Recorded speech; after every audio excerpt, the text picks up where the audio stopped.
भगवान शिव कहते हैं, गरीबी से मुक्त होना है तो ये 7 बातें किसी को मत बताओ। अतः कौन सी हैं वो 7 बातें? चलिए जानते हैं इस पवित्र शिव कथा के माध्यम से, जिसमें भगवान शिव ने माता पार्वती को विस्तार से बताया है। बहुत समय पहले की बात है। कैलाश पर्वत की गोद में बर्फ से ढकी चोटी पर भगवान शिव ध्यान मग्न थे। हिमालय की शांति में केवल बर्फ के पिघलने और मंद वायु की सस्वर लहरें गूंज रही थीं। एक दिन माता पार्वती ने भगवान शिव से एक प्रश्न पूछा, एक ऐसा प्रश्न जो हर मनुष्य के जीवन से जुड़ा है। माता पार्वती ने धीरे से कहा, स्वामी, मैंने देखा है कि धरती पर अनेक लोग कठिन परिश्रम करने के बावजूद दरिद्र बने रहते हैं। वे न केवल धन से वंचित रहते हैं, बल्कि उनका आत्मविश्वास भी टूट जाता है। कृपया बताइए, क्यों कुछ लोग जीवन भर गरीब रहते हैं और कुछ थोड़े प्रयास से ही समृद्ध हो जाते हैं? भगवान शिव मुस्कुराए। उनकी आंखों में ब्रह्मांड का रहस्य झलकता था। उन्होंने कहा, उमा, दुनिया में गरीबी केवल भाग्य से नहीं आती। कुछ बातें ऐसी होती हैं जिन्हें यदि मनुष्य ने गलत समय पर या गलत व्यक्ति से कह दिया तो वो चाहे जितनी मेहनत कर ले, दरिद्रता उसका पीछा नहीं छोड़ती। आज मैं तुम्हें वो 7 बातें बताता हूँ जो यदि गुप्त रखी जाएं तो व्यक्ति निश्चित ही गरीबी से मुक्त हो सकता है। भगवान शिव ने कहा, उमा, पहला नियम ये है कि कोई भी व्यक्ति अपनी आय, चाहे वो वेतन हो, व्यापार की कमाई हो या किसी स्रोत से प्राप्त धन, कभी किसी को न बताए। जब मनुष्य अपनी कमाई का बखान करता है तो वह ईर्ष्या, जलन और निगाहों का शिकार बनता है। ये निगाहें ही धीरे धीरे उसके भाग्य को नष्ट करने लगती हैं। माता पार्वती ने आश्चर्य से पूछा, पर स्वामी, अपने ही परिवार से ये क्यों छिपाया जाए? शिव ने उत्तर दिया, उमा, विश्वास और नियत अलग अलग बातें हैं। कई बार अपने ही लोग मन में तुलना करने लगते हैं और ये तुलना संबंधों में दरार लाती है। यदि मनुष्य संतुलन और शांति चाहता है तो अपनी आय केवल अपने ईश्वर और खुद तक सीमित रखे।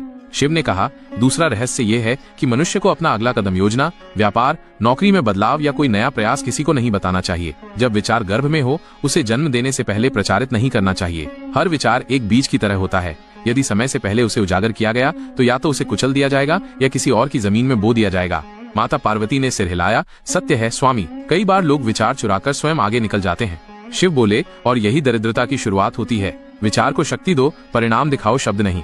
शिव ने कहा, उमा, तीसरा रहस्य घर की बातों से जुड़ा है। जो मनुष्य अपने घर के झगड़े, पत्नी से तकरार, बच्चों की गलती या परिवार के अंदर की कड़वाहट बाहर प्रकट करता है, उसका सम्मान और भाग्य दोनों ही धीरे धीरे क्षीण हो जाते हैं। दरिद्रता सबसे पहले उस घर में आती है जहाँ गोपनीयता का स्थान नहीं होता। माता पार्वती चिंतित हो गईं, परंतु यदि किसी को सहायता चाहिए तो वो क्या करे? जो सहायता आत्मा को गिराकर मिले वो मदद नहीं होती, उमा।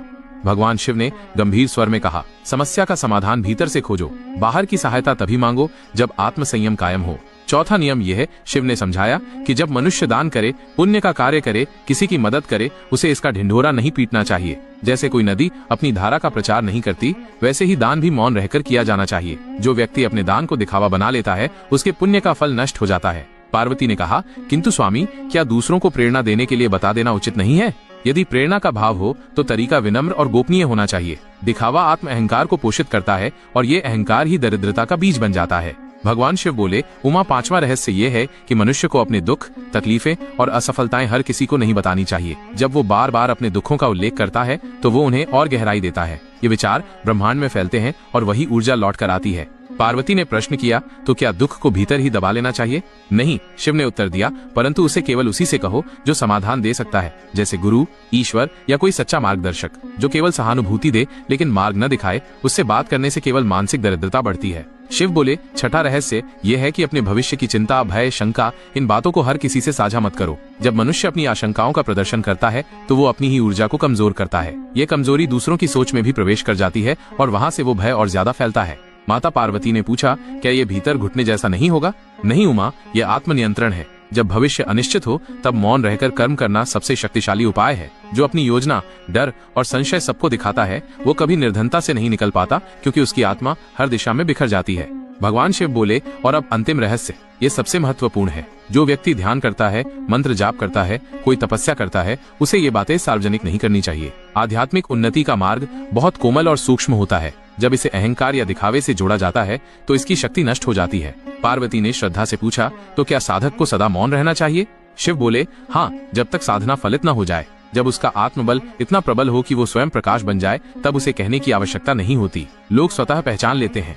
भगवान शिव ने अपनी कथा समाप्त की। पार्वती के मन में अपार शांति थी। पार्वती ने कहा, स्वामी, ये 7 बातें तो जैसे जीवन के रहस्य हैं। यदि हर कोई इन पर अमल करे तो निश्चित ही जीवन में लक्ष्मी का वास हो सकता है। शिव मुस्कुराए, उमा, लक्ष्मी चंचला है। वो वहाँ नहीं रहती जहाँ शब्दों का विकार हो, रहस्य उजागर हो जाएं और अंतरात्मा की गोपनीयता भंग हो। यदि कोई मनुष्य इन 7 बातों को अपने मन में स्थायी रूप से बैठा ले तो दरिद्रता उसके द्वार पर कभी नहीं ठहरती।